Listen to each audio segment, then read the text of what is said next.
Hear your voice.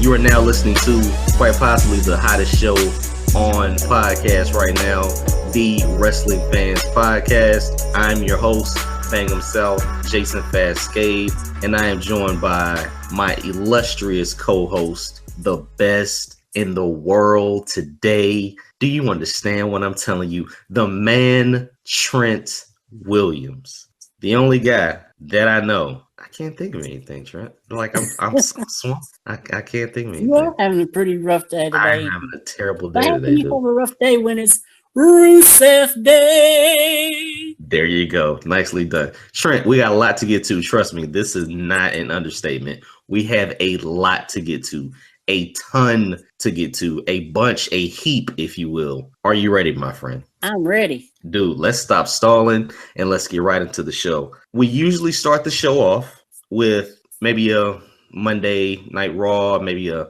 Sunday pay-per-view, right? Right.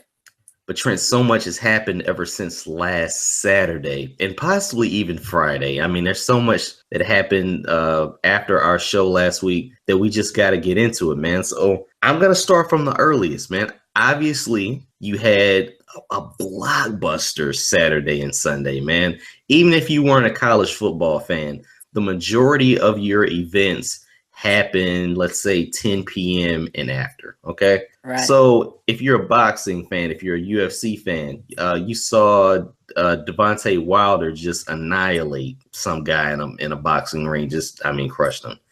If you're a UFC fan, you saw count them three title changes on the main card for UFC 217, including I think it was the flyweight women's division. Right.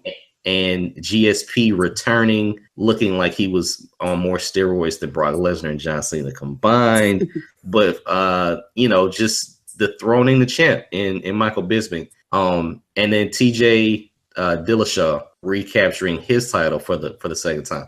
So UFC had a great night. It was in the Mecca, New York City. Trent, did you catch any of that or get caught up with the hysteria? Nah, I didn't really catch it. I know it was big though, because I don't use WrestleZone anymore. I use Fightful.com, and they have a lot of podcasts. And the guy that does their podcast was talking about how he had a big weekend cover and all that stuff. Okay. And trust me, man, it was an event, man. Like I said, I'm a college football fan. I watch a lot of college football, so that day. Yeah, Clemson barely edged out a win there. Thank you for not mentioning that annihilation that Georgia gave to South Carolina. Oh, I didn't even watch that. I just seen that Clemson one. So, but those, dude, like those were back to back, right? Like, I mean, even if you had the Clemson South Carolina games going side by side, drunk at a bar crying, you had the Alabama LSU game afterwards, right? And then the UFC and the boxing. So Saturday was a phenomenal day. Yeah. And I got another UFC note, but I got to find it first. That had to do with my girl. Hey, PVZ? Yep. Okay. All right, cool. So after that, I don't even think some people went to sleep. Let's be honest, Trent, because New Japan's, I don't want to butcher the pay-per-view, but was it Power Struggle? Yep. Okay. Not really sure where that falls on the list of top pay-per-views for them, but I've heard the card was a pretty good card. IWGP US Heavyweight Championship match with Omega versus Trent Beretta. Not going to go down in my top 5 for Omega, but afterwards, we finally got a payoff for Twitter smack talk. And Trent, I say that because you see people talking smack on Twitter every day. They never face each other, right? They never even get close enough to shake each other's hands or spit on each other, right? Right. But the end of the show, or at least the end of the match, had Omega standing in the ring saying, "Who's next?" You know, basically he has an open challenge, I guess. And Jericho, with less hair than you, Trent, let's go and put that out there, challenges Kenny Omega. The crowd went nuts. The internet broke. I didn't have internet access until Tuesday. The internet broke. What was going through your mind? It's pretty cool that he is going to New Japan. He hasn't been there, I think. The last time he was in New Japan was like 1998. So, he hasn't worked anywhere but for WWE since 1999. So that's pretty cool for him to finally go somewhere else.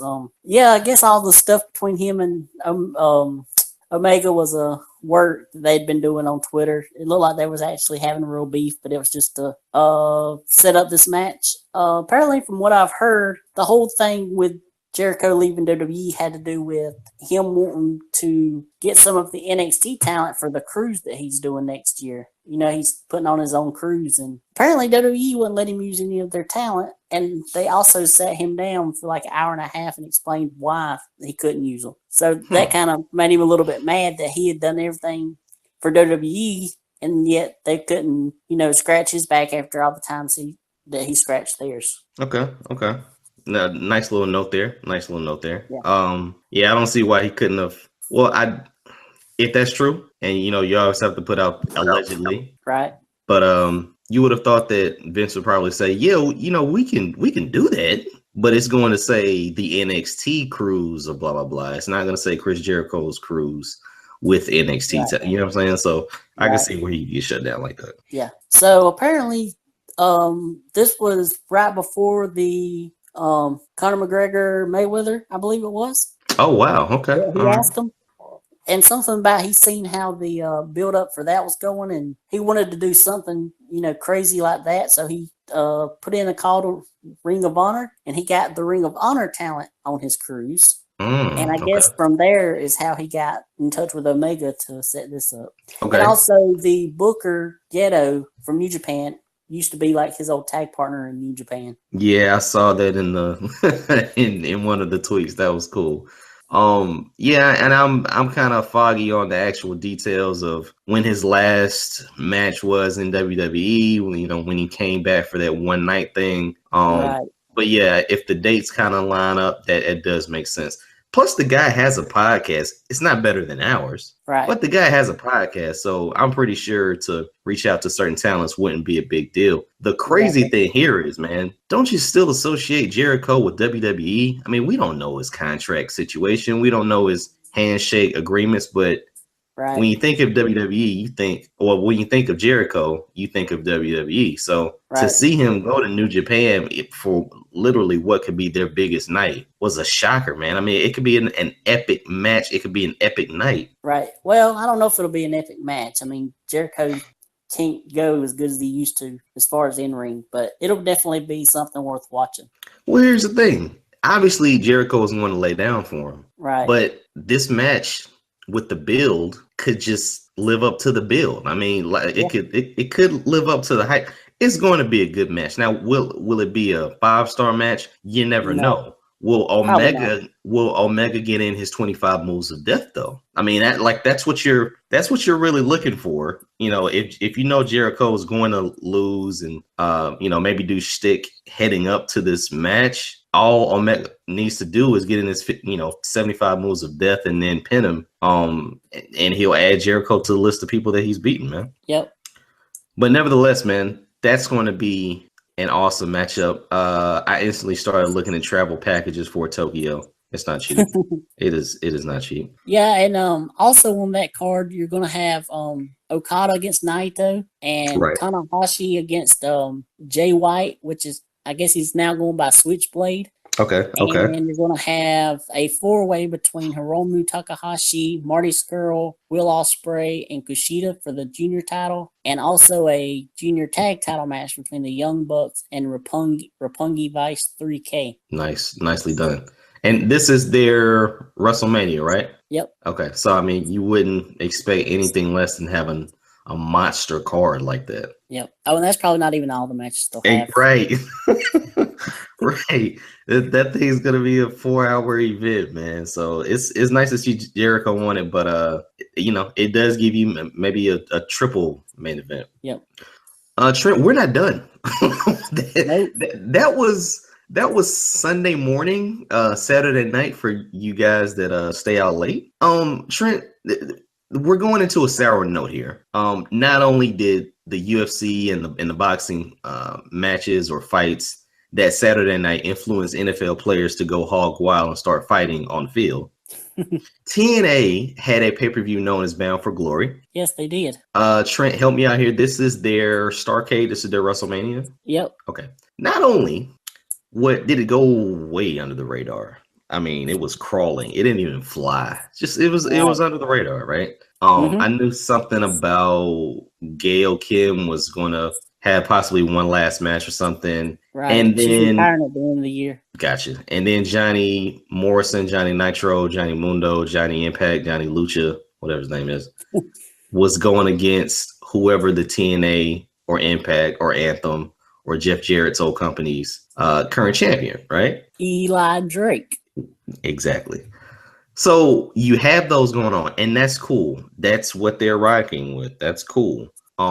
Nothing. You got no coverage. No. You got no coverage. I mean, and when I say no coverage, Trent, now was I going to watch it? No, I wasn't going to watch it. But that's not a disrespect to them. I didn't really see a lot of hype around it. Hadn't really caught up with some of the pay-per-views. The thing about it is, man, WrestleZone, which many of you probably go to, didn't even cover it. Yeah, nobody covered it. I mean, and I'm not talking about covered it. Fightful did cover it. I get you there. I'm just looking at the fact of, okay, hey, if you're not doing match by match, do a summary, right? Do one big link that has 7 pages in it, and you do the summary, right? It's 11 o'clock. There's no summary, and I'm on Facebook, looking at hot chicks, and people are streaming it like it was a ROH event. I mean, let's be honest. Streaming it on Facebook? Oh, yeah. I will be a snitch. OTTR. Oh, okay. They were just streaming. Now it was in Spanish, but they were streaming. I caught it when Gail Kim was, when she won her match and climbed the ropes. I'm like, man, this just flew under the radar so much that you can just, you can post this out there easily. Mm-hmm. So good luck to TNA. I thought that was a real sore spot for them. From what they said on Fightful, the Sean Ross Sapp, which is the guy that does all their podcasts, he's like the top. Well, not the owner of the site, but he's like the top editor or whatever. He said the show was crap. That's bad, man. Well, have you heard what happened after that? For their taping? Fill me in. So their first they're doing tapings in Ottawa. They're doing 6 nights straight. Well, the first night they're saying like 100, maybe a little bit over 100 people, and then they didn't realize that they're not going to be able to draw that many people. Even that many people for 6 nights straight. So Anthem got a casting company to go find people to pay $50 a night to come watch Impact. Listen, it's not the first time that's been done, but that does show how desperate they are in need of fans, that you're not even getting a draw for what legitimately is a number 2. Well, I don't even know if they're number 2. No, I don't even think they're number 2 anymore. I still think they should be taken seriously, but they have talent, right? No matter how many mistakes that you have in the office or creative, you have talent. I mean, they have talent, but boy, it's going away by the day. They're leaving like, the rats on the ship. It is. Sorry to say, it is. So good luck to TNA. They're like, one of the matches they advertised, they couldn't even do the Rosemary versus Taya Valkyrie match. Like, got canceled because Taya couldn't. She was afraid if she something about flew into the country, she wouldn't be able to get back or something like that. Something with visa issues or something. True. And I mean, you do see that when I saw the announcement prior to that whole situation being unraveled, and it was for personal reasons. So I didn't know if it was death in the family or something like that. But yeah, I mean, you see a lot of talent that can't get into Canada, but you definitely want to handle that before. That she couldn't make the show, but he could. But Johnny Impact could, since they're married. Well, yeah. I mean, Trent, crossing that border isn't fun, man. I couldn't cross the border when I went up there. I had to stay in a little DMZ area until my friends finish, shopping, I guess. But yeah, it's tough getting across that border, man. Canada doesn't want you to have any kind of anything. Like if you got a speeding ticket last week, they're gonna look at you as a criminal. Right. And also another big FU to Anthem. They they own the Fight Network or whatever or something. They have to do with the Fight Network. Well, they fired John Pollock over at the live audio wrestling thing. Really? Yeah, and like the whole like Sunday night live audio wrestling show is not even a thing anymore. Wow. Good. Well, good luck to John Pollock, man. He's a very talented dude. I love listening to his podcast and his shows, getting his perspective and his insight. That's a good team. Is Wei Ting a real name? I just thought that was the funniest name in Yeah, I guess it is. Yeah. Like Wei Ting. That's cool. So are we done with TNA? I don't know where TNA goes from here, man. I don't either. Nothing. They've done 2 nights of taping so far, and I haven't seen anything exciting. I mean, put Del Rio on your television. It's not going to do anything for me. Yeah, I mean, maybe it does for some people, but I don't know. It's difficult to. But if you want to go hear how bad Bound for Glory was, go listen to the podcast over at Fightful.com to hear how bad it was. Was it that bad? Yeah, it's pretty bad. Okay. I mean, we don't have to go through the card, but like I didn't know the card. I just knew those 2 matches, which I guess those 2 matches were championship matches. But right. Yeah. Okay. Yeah, I think they also had like a cage match with like Moose and Stephen Bonner or something like that. Or oh, really? It was Lashley and somebody and Moose and Stephen Bonner. Okay. It was a tag match. Yeah. Yeah, I saw some backstage segment with American Top Team, Bobby Lashley, yeah, King Mo, I think. No, that's the other guy. Yeah, like they had, like I said, they have talent. I don't know. I know what draws me away from it. It's the production value because it's just you can't watch WWE for one in a 20,000 seat arena, 15 grand minimum, and you can't watch ROH and see that ROH. I mean, they move from spot to spot to spot, right? I mean, right. Even if they're in the same arena, it's just shot from different angles. Mm-hmm. We've been watching that Impact Zone for the past 10 years. It hasn't changed. I mean, it hasn't changed one bit, man. So over 10 years. Yeah, you got to do something different, man. A new camera angle, something, man. So, yeah, good luck to TNA. Just don't know where they're going though. Yep, and hopefully, if they go under, WWE will hire Allie. Welcome to the show, Trent. I know you were paying attention. Welcome to the show. Okay, so Trent, we're up to 11 p.m. on a Sunday. I would hate to say let's go to 8 p.m. on a Monday, but you know the WWE was in London, or not. I can't say London. Well, actually, we need to backtrack to the Saturday for a second. Saturday, okay. What happened Saturday? We remember the whole thing I was telling you about my girl Paige Van Zant. Oh yeah. Go ahead. I found the story. So during UFC 217, Paige announced that her next fight would happen against the winner of the current Ultimate Fighter season. That winner is determined in just 1 month at the Ultimate Fighter 26 finale, where the first ever UFC women's flyweight champion will be crowned. So that fight will probably be early 2018. Okay. All right, cool. Nicely done. And it'll be Paige's first fight at 125 pounds after 10 at 115 pounds. So she's moving up a weight class. But it's the first ever division champion, correct? Right. Okay. Well, she'll be facing the first champion, I guess. Oh, she'll be facing the first champion? Yeah, the Ultimate Fighter will crown the first champion, and then she'll face whoever that is. Oh, okay. Cool. All right. Sounds good, man. I'm intrigued to see what's going to happen. You had the Joanna Jurczyk chick get beat finally. I mean, she was a beast, and she got knocked out by Rosa. I'm not gonna say her last name because I'll butcher it, but that was a good fight. I mean, like that was a really good fight. And you're getting so many different divisions. At the end of the day, man, you really just want to see a good fight. And I know that's barbaric to say. But some of these weight classes are getting expanded every day. People are dropping, people are gaining. At the end of the day, you just want to see a good fight, and you want to see a constant or a continual profile. A consistent profile of this is the division I like. Like these are all the fighters that I like watching. So yeah, and Paige, she had to back out of that fight about a month or so ago. Well, here's how tough she is. Listen to all that was wrong with her. She had a herniated disc, a double ear infection, pink eye, ringworm, and a sinus infection. What the heck was she doing? Like, how in the world do you get all those different things at one time? We're not going to speculate because that's your girl. That's right. Maybe she's been around the Raw locker room. She got whatever they had. See, I opened the door for you to walk through it. I'm not going down that road. Like, that's your girl. You can do that. Oh, nicely done, man.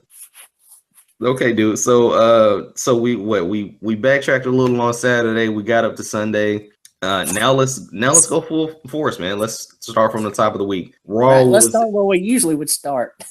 Yeah, basically. So Raw was overseas. I can't say that they were in London. Not really sure where exactly they were. Manchester. Okay, that's where it was. Now obviously when you're overseas, the shows are taped. So it doesn't happen live. The crazy thing about it is, man, I forgot that they were overseas. So I was checking WrestleZone just to see what was going on, and all the spoilers start coming through. All the spoilers start coming through. So big stuff, man. I mean, you had craziness going on as you always do.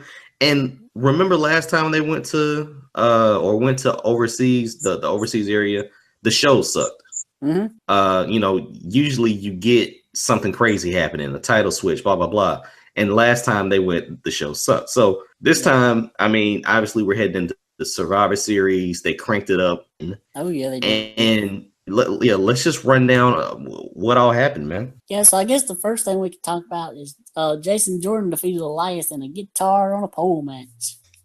See, I told you a couple of weeks ago they rehired Vince Russo. Yeah. I think you told me that, and I was like, I think Trent's been smoking that wacky weed. Like, what is he? That was after they overbooked that TLC match. Yeah, like has Trent been dealing with the funny cancer sticks? What is he doing? So, they actually had it. Yeah, they actually had that. Yep. And now Jason Jordan is on the Survivor Series team? Yeah, it looks that way. Okay, all right. Yeah. What else we got, man? We had Asuka being named a member of the Raw Women's team. All right, nicely done. Yep. So that probably gives us the indication that Raw's most likely going to win that women's match. Why do you say that? Because I don't see them beating Asuka. Whoa. What if somebody does from the SmackDown brand, though? I mean, let's be honest. Would that go down as like a wow? Would that go down as a loss? Yeah, I guess you could maybe do the whole loophole of being like a count-out finish or something. She gets eliminated. Right. But if you did have somebody pin Asuka, and that just whole like it could be like when Brock Lesnar pinned the Undertaker. Everybody just has their mouth open, pause, and right. People are just crawling back to the turnbuckle like, oh my gosh, what did we just see? Right. But I see where you're coming from, man. Yeah, and I don't think they would do that in this kind of match. I think they would want that to happen in a one-on-one match. Yeah, I mean, you got Nia Jax and Asuka on the team. Yep. I mean, even if you get past Nia Jax, it like DQ or no DQ, it's gonna be hard to get rid of Asuka too. Mm-hmm. And also Sasha's on the team. I mean, it's just, but dude, you can look at the women's side and say that they're stacked. I mean, not as stacked as the Raw side, but I have faith in the Blue Brand, man. Maybe that's just me. Yeah, I mean, they have Becky, they have Naomi, they have Carmella. Who else they got? Becky, Carmella, Charlotte, but I think that might change this next week. Yeah, I think that's gonna switch, and then Tamina, yeah. Which I guess Tamina and Nia kind of cancel each other out. Why do you say? I don't know. I supposed to be like the muscle for each team. Yeah, but I could see Tamina getting out early. I mean, yeah. I don't see anybody pinning that. Dude, we got to get to our predictions, and we will. But I just don't see anyone pinning Nia in that match. That's just me. Nia come to the ring this week. At first, I didn't think she even had any makeup on at all. Like, her face was like usually she's one that's got it like really caked on, but yeah, it actually looked good. It was more of a natural look this week. There you go. There you go. Yeah, she didn't look like like a clown sort of. She looked more natural. Nicely done. That backhanded compliment. You don't look like a clown today. Yeah. Let's see. We get Samoa Joe attacking Titus and Apollo, and then we get Finn Balor versus Joe. And that ends in a no contest as they're fighting on the ramp. And then Angle comes out and says, I like what you guys have, and he puts both on Team Raw. I like that. I don't know how smart it is to have two people on your team that hate each other. Yeah, I don't really know how that's going to gel, but I think they're going totally away from what they did last year, right? I mean, there wasn't exactly unity last year, but you got a little bit of that heading into Survivor Series. This year, it's just a melting pot, man. Like, I mean, you're throwing bell peppers and onions and sausage and rice. You're just making a gumbo, you know? Mm-hmm. So if with that many combustible elements, you're just not sure what you're going to get. Side note. Yes. I was very interested in the Survivor Series weekend. Okay.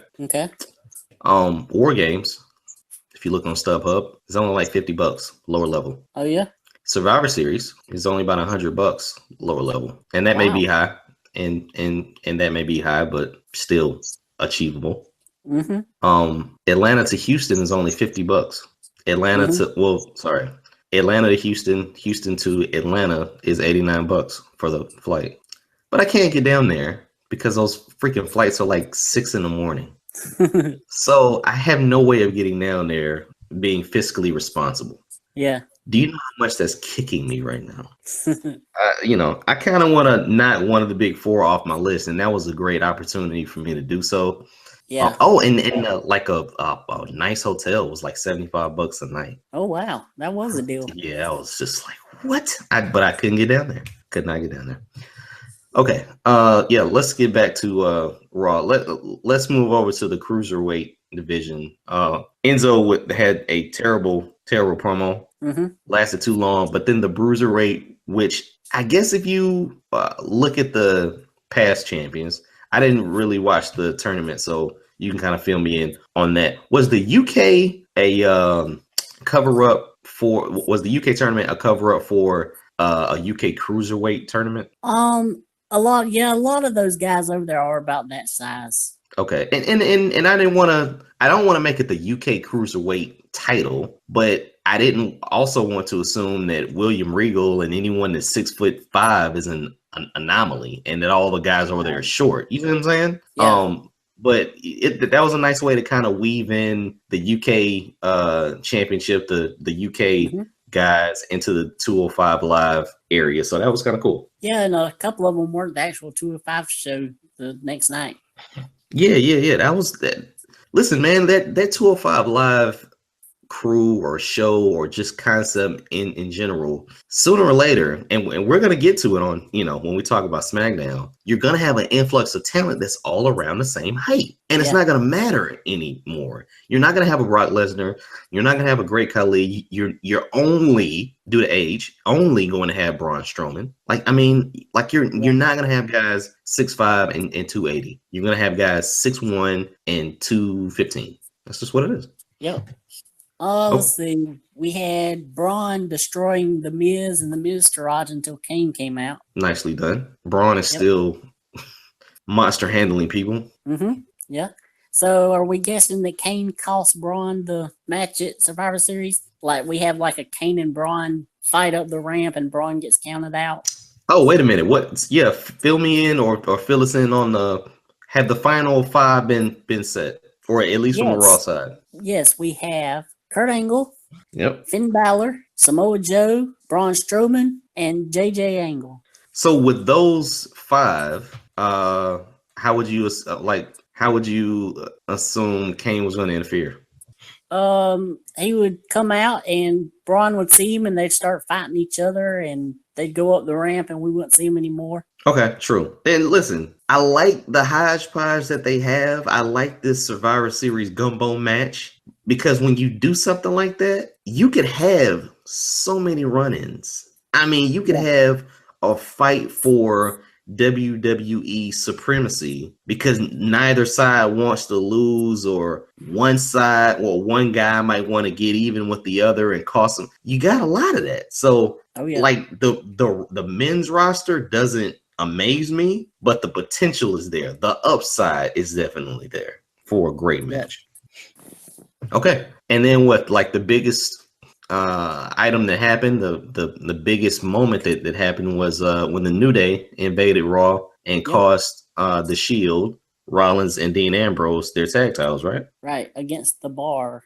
So it's now the Bar against the Usos at Survivor Series. Do you see that changing? No. So we get 2 heels at Survivor Series for the mid-card titles and 2 heel tag teams for the tag titles? Yeah. And then 2 heels for the women's match? No, because I think Charlotte's going to win the title. True. But let's just, I mean, for right now, we got heels everywhere. Yeah. For right now, we don't even have the Shield on the card, do we? No, but I think they're going to add another match. What are your predictions, my friend? Throw it out there. I think they're doing New Day versus the Shield. 3-on-3 or 2-on-2, and Roman is out. 3-on-3 because Roman's supposed to be back Monday. Okay, so the Shield versus the New Day 3-on-3. Yep. Holy smokes! Now that would make up for your 2 heel tag team matchups, but I don't know. That would be kind of hard to watch the Bar versus the Usos. Not because they're terrible. It's just like, who do I really root for? Yeah. Same thing with Baron Corbin and the Miz. If they don't, I'm rooting for the Miz. I'm rooting for the Miz on that one. Why? Why is that? I just like the Miz better. But dude, this has been a 360, man. We've been doing shows. We've been doing close to 80 shows. 80 shows. Going to 100. We did episode 69. We did a hot or not list. You know, like we did a cupcake episode. We did a vanilla ice cream episode.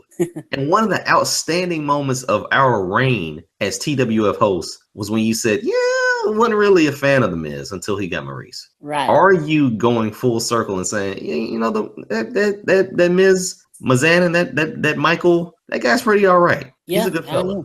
Yeah. Took me a while to get there, but yeah, I am.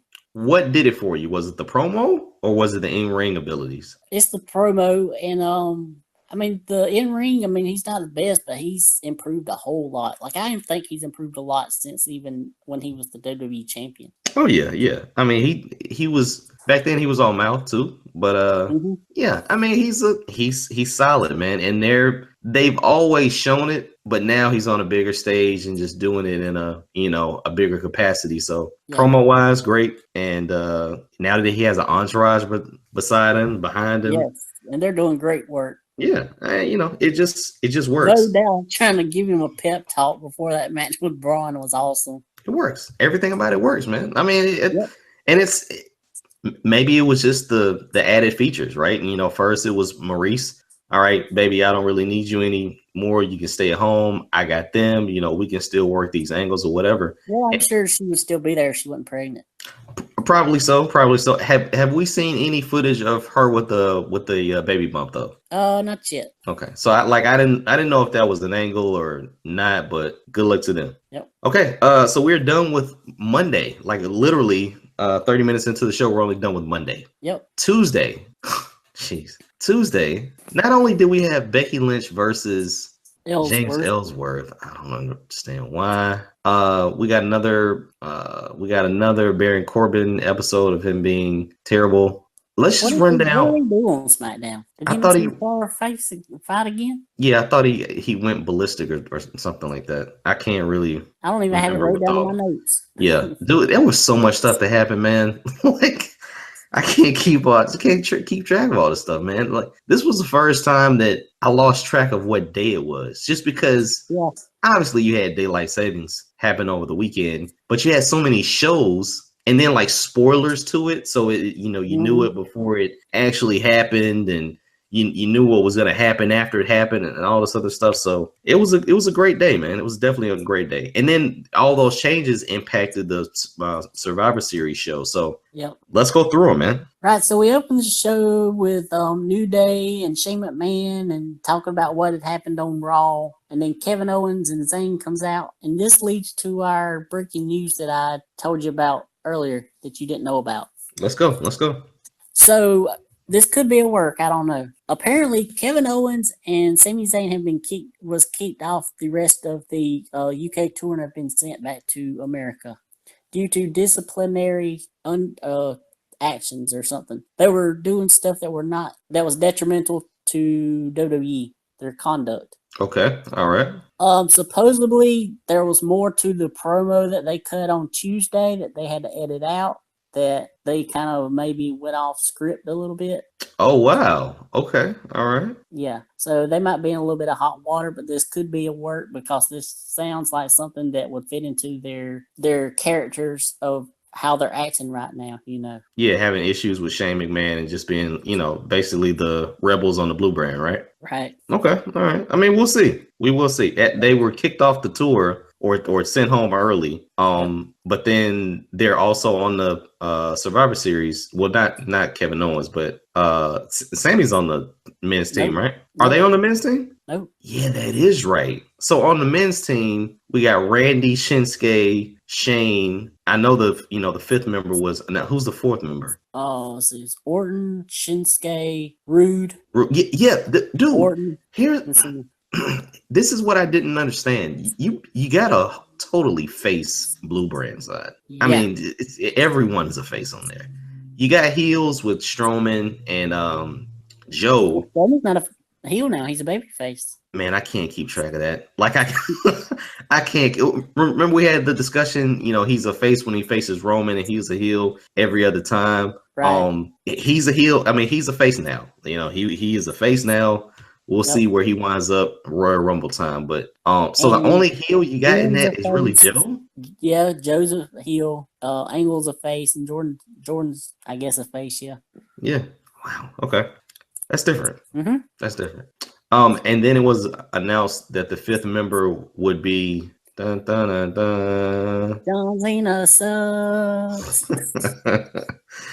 Which we had thought or heard rumors that he was going to be the guest referee, right, for Jinder Mahal and Brock Lesnar. But we also had breaking news, and I was officially right when I said that Hulk Hogan would come back and beat Jinder Mahal. So now you get Hulk Hogan versus Brock Lesnar at Survivor Series 1-on-1.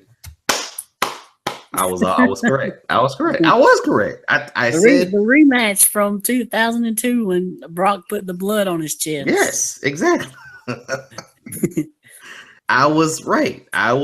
So Hulk Hogan came back like I predicted it. No.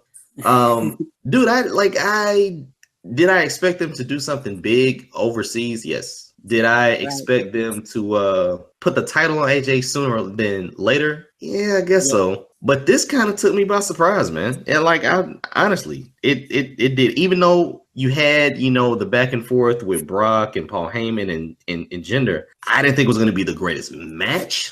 Right. But I thought you would get Jinder and Brock. I really did. Yeah. Well, supposedly from what I've read, this was Vince's decision to take it off Jinder and put it back on AJ. I think he might have knew that people weren't going to be that interested in Jinder versus Brock. True. But now you're going full speed ahead, light years ahead to what I've been talking about for at least a year, man. That seismic shift in how big or how massive or how dominating an opponent can be as champion or just, an up and comer. You got Brock Lesnar. Yeah. Against AJ Styles. The names alone are absolutely fantastic. Mm-hmm. But side by side, face to face, there is no comparison, dude. No, there's not. But I think AJ works that big style where he's at least believable. I'll give it to you. He does. And when he faced Cena, there was a sizable difference there. But he showed improve. Yeah. I just don't want to group AJ's stature as being the same as Finn Balor's stature. Because those are the guys Sami Zayn. I think he's a little bit bigger than Finn. Definitely bigger. Height-wise, maybe a little taller. But compared to Brock, yeah, it's nowhere close. So we'll see. But this definitely. But I like those guys that can work the bigger guys and have good matches. Like Rey Mysterio used to always have fun matches against bigger guys. I'm not saying that it's not a good idea. I'm just saying it's going to look weird in the ring. Yeah, the way I could kind of look at this is like when Eddie faced Brock. And I've been screaming for that for a long time. My only suggestion is get it out of the way, man. Get it out of the way. Put it on the biggest stage that you can possible. Survivor Series is one of the big four.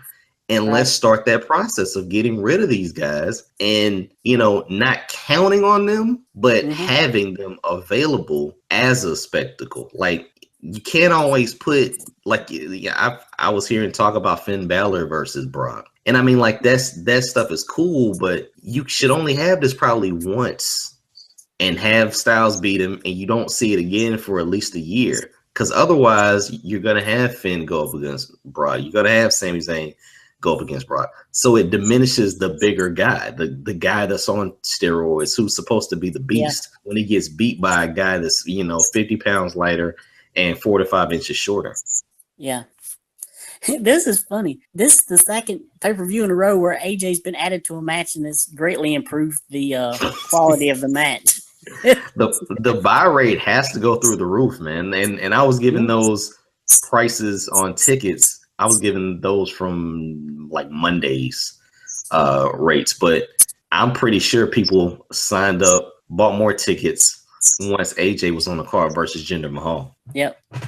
And as far as gender goes, WWE, they always like their baby faces to chase the title. So I think that's why they did this, because when they go to India, Jinder's going to be the baby face. And I wouldn't rule out if they don't maybe give Jinder the title back for a couple of weeks when they go to India. He wins it on the tour, the India tour.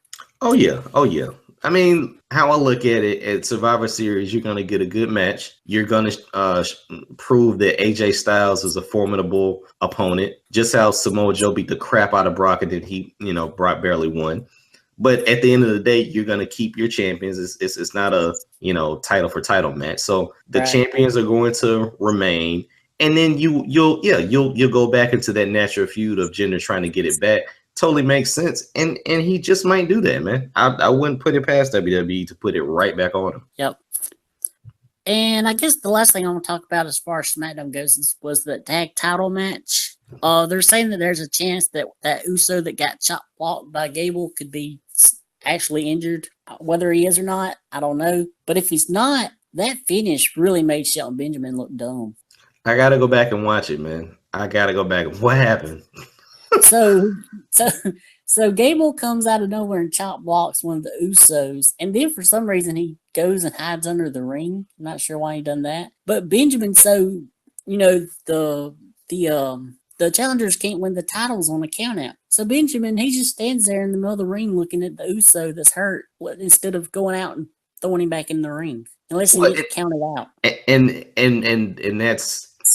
Is that a failure to call an audible, or is that a failure not being prepared or having a plan B in that situation? Yeah, it must have been, yeah. Yeah, well, I mean, apparently also the match was longer than what they showed on the show. Oh, yeah. See, that's the luxury, dude.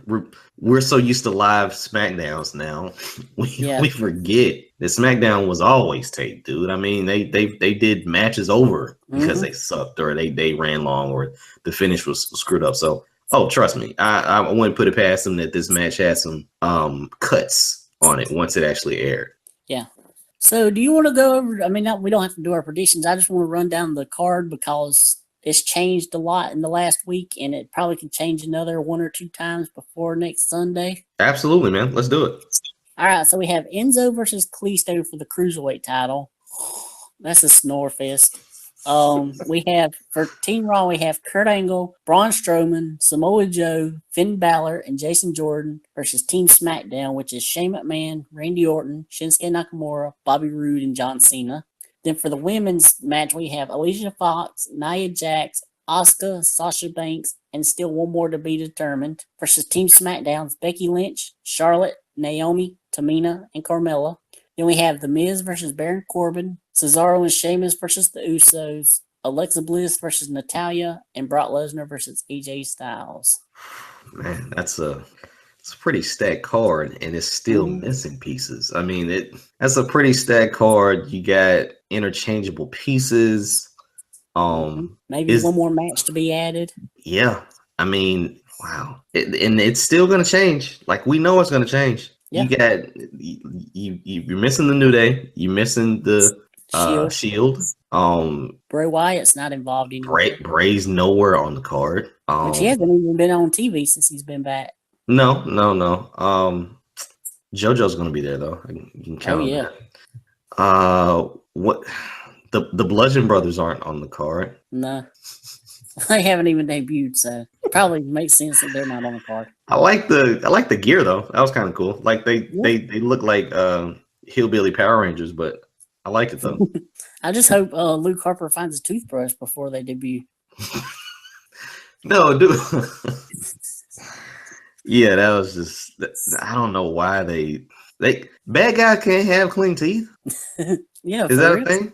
No, like is that a thing? I don't know. Like bad guys always have to have bad teeth or something. Yeah, I don't know. But I'm a little disappointed in both Kurt Angle and Shane McMahon because they missed two people who should have been on either one of their teams that they didn't put on their team. Go ahead. You know what I'm talking about? No, go ahead. Joey Ryan and his penis. That's what we missed. That's what we missed. Okay, so here's the thing, man. Have I kept up with Joey Ryan? Heck yes. You know, like I'm aware of Joey Ryan. Penis plex. But I saw he won tag titles. And I'm like, what? Because listen, Joey Ryan, for people that don't know, is he needs to go down as a phenomenon in the wrestling business. First ballot Hall of Famer. There should be a term for pulling a Joey Ryan, right? I mean, like he does the intergender matches. He is creative on a humorous level. Let's be very clear about that. Yep. He once had his penis hulk up. Or yeah. he broke a guy's hand with his penis. I don't know. Like, I don't even know how to describe these things. But so I hear he wins tag team gold with the penis, who happens to be a woman. And I'm like, what? And the crazy thing is, did I want to see the pictures? Did I want to see the video? No. But it's Joey Ryan. So you're like, how? Like how did it happen? I don't know. But yeah, he had. Go ahead. I thought it was gonna be because he's been doing this this penis plex and stuff for a while. I thought it was just gonna be like him holding both belts or something. I didn't realize it was actually gonna be a person dressed up like a penis. Right. So that's what I'm like, okay, yeah, it should like you said, it's going to be him. And I'm figuring he would tag himself in by punching himself in the junk. I don't know. You see what I'm saying? I don't know how that was gonna happen. But I saw this chick dressed up. Well, you don't know it's a chick at the time. But yeah, man, it was Joey Ryan at his finest, and he didn't win the New Japan tag title. Right. He didn't win the NWA, Florida Gulf Coast Championship Wrestling, Anderson Memorial tag titles. He won like Hood Classic Intergalactic tags, something that's fun. So, man, shout out to Joey Ryan, dude. Yes. Shout out to Joey First, he Ryan. wins the tag titles with a woman, and then he wins the tag team titles with his penis that is a woman. You can't get any better than, and literally for, a show where imagine how good he would have been. He would have been a world champion in the Attitude Era. Vince Russo had him on his roster. Oh man, he would have. I don't think he would have been a world. He would have been the mid card champion for at least 3 years. Yeah. At least 3 years. He would have been in Val Venus's role, probably. Yeah. Oh, heck, probably worse than that. But see, that's the thing, man. Without the Attitude Era, you got to go to a show like that to see that. Mm-hmm. Yeah, you're not going to get him in WWE anytime soon. No, and I'm pretty sure you might, but it's going to be a dumbed down version, and people are going to go crazy. Dude, he's going to be in the Royal Rumble. He's going to be in the Royal Rumble. He is going to be in the Royal Rumble. If it's not Kenny Omega in the Royal Rumble, it's going to be Joey Ryan in the Royal. Let's look. Let's put it on the poll, Guillermo. Where's the Royal Rumble going to be in 2018. Philly, I think. It's in Philly, right? It's in Philly. He's gonna be there. I don't know what they would do. Yeah, I would go crazy if he was. I don't know what they would he do. had a run in TNA a couple years ago, and they did nothing with him. Yeah, he was just it's like, what was his character, like a playboy, just a hairy guy? He was like a sleazy porn star, which is basically what he still is. Yeah. That's what he was. But they dumbed him down too. Yeah. When you have a character like that, and you obviously have some kind of freedom of control, not creative control, but freedom of control over what you do, there's nothing better in the world, man. And when you're entertaining people like that, or just getting people intrigued as to what you're doing, it works. Yep. So I think we finally got through the week. Yeah. We finally got through all the developments. Trent, give us an update on our reality shows, man. Yeah, so since Survivor hasn't come on, it comes on tonight. I can't really cover that. But on Dancing with the Stars, Terrell Owens is the latest person to get kicked off. Son of a gun. I'm kicking my chair because, dude, you always get an athlete that wins. Not always, but you get an athlete that goes down to the, final wire or whatever they call it. So who's still left? Hold on. Was he a terrible performer? Or was it just his time? So like the audience voted him off? Because I want to throw the race card out there. Can I just throw at least one time? You can't throw that out. No, because there's still another black guy left. Okay, so like, what was it? How did you get kicked off? Did you just not have a high score? I mean, how in the world is that Drew Scott dude still on there? The guy I was telling you about last week. I have no clue. You hate that guy. I mean, them Property Brothers, they must have some hardcore loyal fans. Yeah, man. People want them to redo their house and then charge them $40,000 for it. I don't know. Yeah. Well, and Terrell Owens is broke, so he really needed the money. But he's going to also be on that challenge spinoff show that I was telling you about last week. Oh yeah. He'll do anything for the money. Oh yeah. Sorry to say that, but yeah. Okay, so Terrell Owens is still going. Frankie's there. Frankie's there. We got Frankie. We got Drew. We got Jordan Fisher. Lindsey Sterling and Victoria Arlen. 5 left. And next week's the semifinals. I think 2 go home next week. Wow. Okay. So in 2 weeks we'll have a winner. So who do you have? Since my pick is gone. So I mean, I'm just chilling. My original pick is gone too. So okay. Well, listen. Once we get down to, don't they have like a final 3 or something like that? Final 2. Yeah. Final 3. Yeah. Tell me when that airs, and I'll definitely watch it, because that's when I really 2 weeks. Want to get the grasp of what's going on here. Okay, cool. Yep. And no Survivor news, because Survivor hasn't aired, right? Right. It comes on tonight in about 20 minutes. Okay. Which I will be watching tonight with the Country Music Awards. Trent, Country Music Awards. I never watched it. Shocker. But tell me. You can give me a quick rundown just by telling me certain things about it without telling me what happens, right? What show, what channel is it on? It's on ABC. Okay, so it's on Disney, so probably nothing provocative or anything like that. Family friendly. Not gonna be that anyway. Well, Trent, can I pull out the race card now? I mean, geez. Isn't a little bit of country pretty hardcore? I'm pretty sure there's an area for hardcore country. Yeah, I guess it's more than what it used to be. Okay. I mean, you have the traditional country fans. Oh, this ain't country anymore. I'm like, yeah, it is. I said country's evolved just like any other type of music. So because I can only put it in terms that I know. Do you have more of like the country pop stars now? Yeah, sort of like you know who Florida Georgia Line is? Yeah. Yeah, sort of like them. They're more of the new wave of it. Okay. Whereas I guess your traditional would be like the George Straits and the Alan Jacksons and the Miranda Lambert. She's like current, but she's got a I know who traditional sound to her. Trust me, I couldn't name a song, but I know who Miranda Lambert is. I got you. Yeah, she was married to Blake Shelton. Yeah, who hasn't been married to Blake Shelton? Let's be honest. Well, I'm sure a lot of people. I mean, he's only been married like twice. Doesn't he bang a lot of chicks though? I'm sure he does. He's banging. He's dude. He's still with Gwen? No. I thought they stopped. I thought they stopped. Speaking of banging chicks, like, dude, we can't do justice for the entire week. Did you watch the ESPN 30 for 30 with Ric Flair? I did. I didn't get to watch it. So I'm kicking myself. I've literally punched myself in the penis like Joey Ryan trying to tag in his team partner. Good, bad, indifferent, better than the Vince 30 for 30. Like what, what are your all right.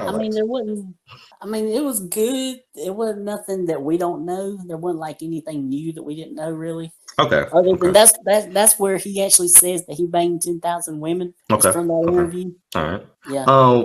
If you're I gotta ask you a question about these 30 for 30s because I don't know if it was just the Ric Flair one or not. Okay. So like he's talking about some of the stuff that happened like in the older days, and they started showing it like an animated thing. Yeah, like, you know how like WWE Road Stories, how they or Story Time or whatever. So you start doing it like that. Do they do that for all 30 for 30s? You got to look at different. You got to look at the landscape of the 30 for 30s, right? The 30 for 30s give you a documentary feel, but they're going to appeal to an ESPN audience who watches Monday Night Football, who probably watches hip hop, who's young, who's old, right?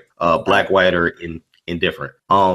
And so usually they have the documentary portion, but they like to bring in just different pieces, maybe for a producer for the score, a producer for things like that. Like, hey, we can't do a 62-hour show with this guy talking and just showing, those pictures that zoom in and zoom out or kind of scroll. We can't do that. So yeah, they do stuff like that.